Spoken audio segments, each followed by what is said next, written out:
When I was in college, a professor graded one of my papers with a 99%. A lonely red line tainted an immaculate essay with a comment on the side.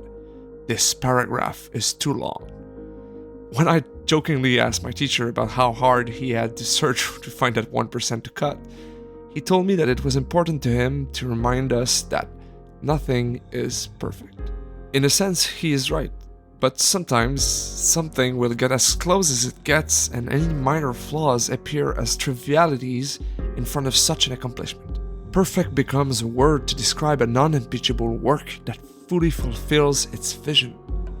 And Tunic is such a work of art, a profoundly competent take on gaming's best ideas, the culmination of the last 30 years of game design. Tunic is not my favorite game of all time. For those who've been on this channel before, you'll know I'm a little bit more into storytelling and actor performances. But Tunic is perhaps the most well-designed game I've ever played.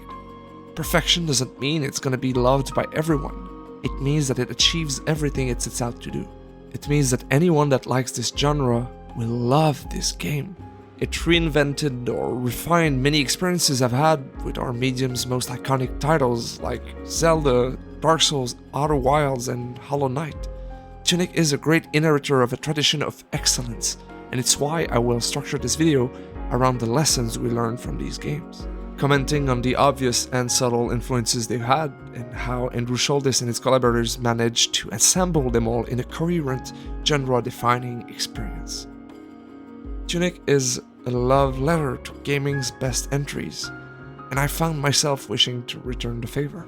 Write my own testament of love to a game that is as perfect as anyone could hope for.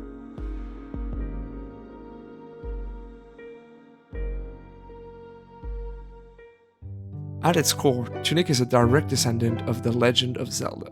There are the obvious similarities in mechanics and objectives, but what impressed me the most is that it also shares with its predecessor a distinctive atmosphere. This very specific mix of a childlike call for adventure in a dangerous world that has its dark aspects, but that still speaks of hope. It encapsulates the feeling of a kid brandishing a stick he found on the ground to confront the monster under the bed, or the wolf he imagines in the forest at the end of the street. A small being impossibly taking on a mysterious world. So basically the whole point of Hobbits.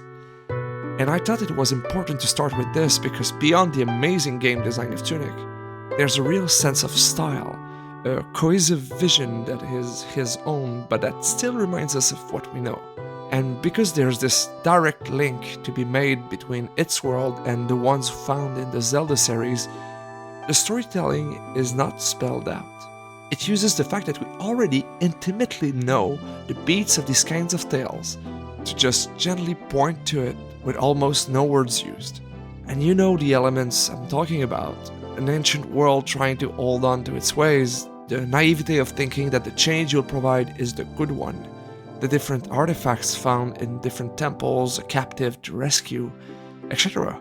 We've all seen this elsewhere, but it exemplifies pretty well the value of the saying, "Everything has been said, but not by you."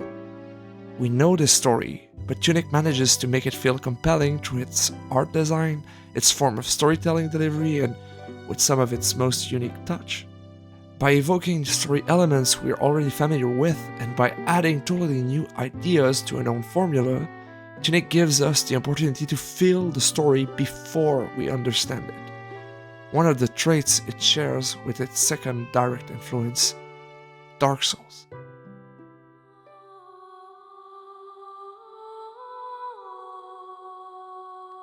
Could you believe it? A game that's like Dark Souls? Crazy, I know. Mechanically, Tunic is essentially a Zelda adventure with Dark Souls mechanics. Challenging combat with the equivalent of the Estus flasks, bonfires that eventually serve as a mean for fast travel, a currency used both for items and for progression. Most of it's there. Tunic is not the first nor the last game to do so, and yet what stood out to me is a design choice that is way harder to replicate: the world's layout. If you've played Dark Souls, you'll know that some of the best moments in the game are when you find a shortcut you didn't expect, like the elevators that bring you back to Firelink Shrine, or the ladder that gets you from the bridge to Undead Burg. When it happens, the world clicks in a very specific way, a feeling that I rarely encountered after that. The fact that most Souls-like now give you the ability to warp from the get-go really reduces the necessity of efficient backtracking, which creates a contained use of shortcuts.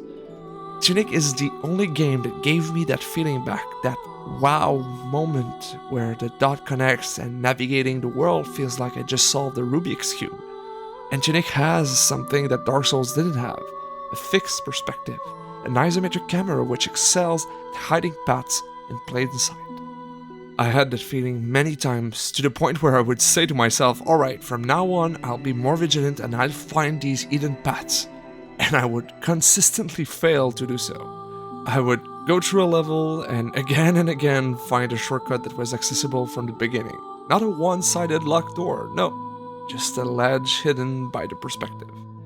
And that was absolutely amazing and is one of the greatest feats of Tunic. The way the bigger world layout opens up with upgrades a la Metroidvanias and the smaller level design with intricate paths that loop on each other really blend together formidably in a, dare I say, perfect way. Few games since Dark Souls made me experience even a fraction of this brilliance, and I'm still amazed at how Andrew Shoulders managed to map it all out. The game also borrows from the themes of Dark Souls. In fact, in terms of narrative, it feels like as you go through the game, you in fact slowly switch from a Zelda-like adventure to one that is more reminiscent of the Souls-like. At first you have the impression that you are saving the princess, and at the beginning of the last act, you fight her. And that was quite the twist. Turns out this is a repeating cycle where the hero takes the place of the captive, a motif that is deeply ingrained in most Souls-like lore. In a way, it feels like a transition from childhood to adulthood, except for one overarching mechanic that truly reminded me of a specific game that made me feel like a kid: Outer Wilds.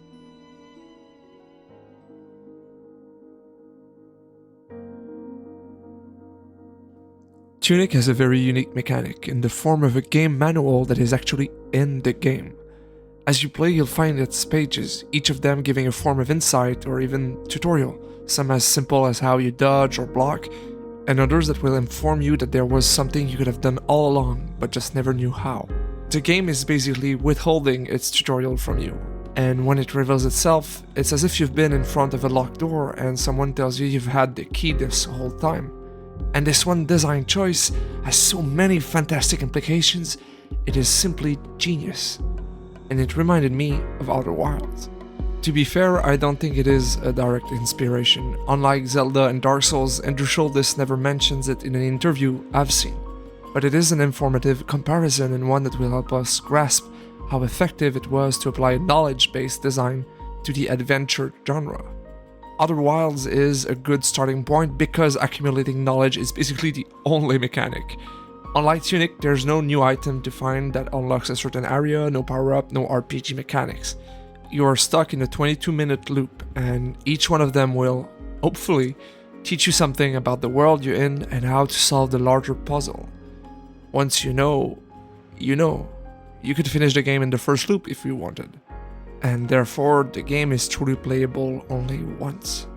A big part of Tunic functions that way. Mysterious monoliths, locked doors, the way certain items function, entire mechanics are hidden in the pages of this manual.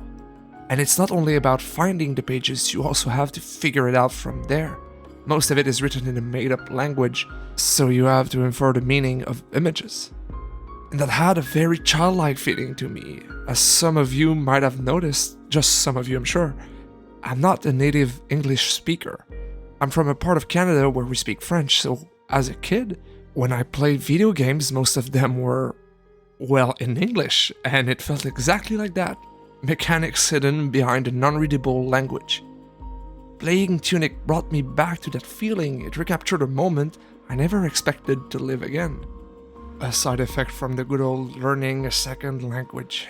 Live and learn. And it also relates to the feeling I explained earlier where everything clicks in the level design. With this, the game as a whole clicks when you go through the manual because you don't know how to progress and you finally get what a certain page was pointing at. When you're stuck, you don't just explore the world, you explore the manual. And what a profound experience. A fourth wall breaking element that manages to feel like it belongs in the world of the game. The fact that it doesn't hinder the tone is a testament to how much graphic design and the choice of using a made-up language work as a way to reinforce the vision of the game. With self-referential ideas, it can usually break the immersion or serve as a fantastic comedy moment, looking at you, Kojima, but in the case of Tunic, it manages to reinforce the tone and the experience. This being said, I still think that, in a way, Tunic is an inheritor of games like Outer Wilds, even if it did not directly inspire the creator. These indie gems that found a certain form of success really paved the way and created an appetite for an experience that is rare to find. This comparison between Tunic and Outer Wilds was one a friend of mine made, and it immediately piqued my interest, proving that great games can ignite a passion in their fans that can become fertile ground for other games to find their audience. And in that sense, it's hard not to make our final connection, Hollow Knight.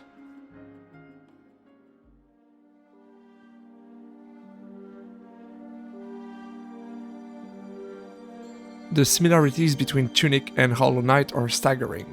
These are both amazing games created by a small team, both are inspired by Dark Souls when mixing it with Zelda, the other with Metroidvanias, and both have a very cute animal as their protagonist. They feel like separated siblings that met at the Good Person Award, because their most important similarities is the care they have for their players. Team Cherry, with its free DLCs that came on top of an already ridiculously low price tag, really showed that they were there first and foremost for the love of their craft. This is the opposite of a cash grab. Tunic felt the same way to me as I played it, and it felt even more so as I listened to the different interviews that Andrew Schultes gave. Just the way they incorporated some elements of design to make it a more interesting experience for speedrunners put a smile on my face. This is generally a niche part of your audience, yet they thought about them. These small indie projects that find a big audience could become an opportunity for the same monetization practices you see in AAAs.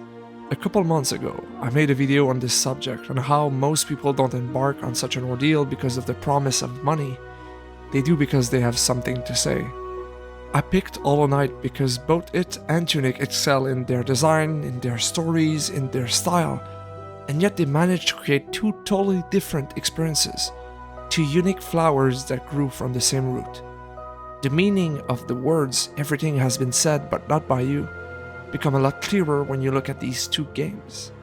So many others try to emulate the Zeldas, the Metroidvanias, and the Dark Souls of this world, but in their quest to recapture what made these installments great, they sometimes forget that the most important part is to find your own take on them, to fill those projects with your individuality, may it be in the design, the atmosphere, the writing, anything that makes it yours. And Andrew Schultes truly made Tunic his.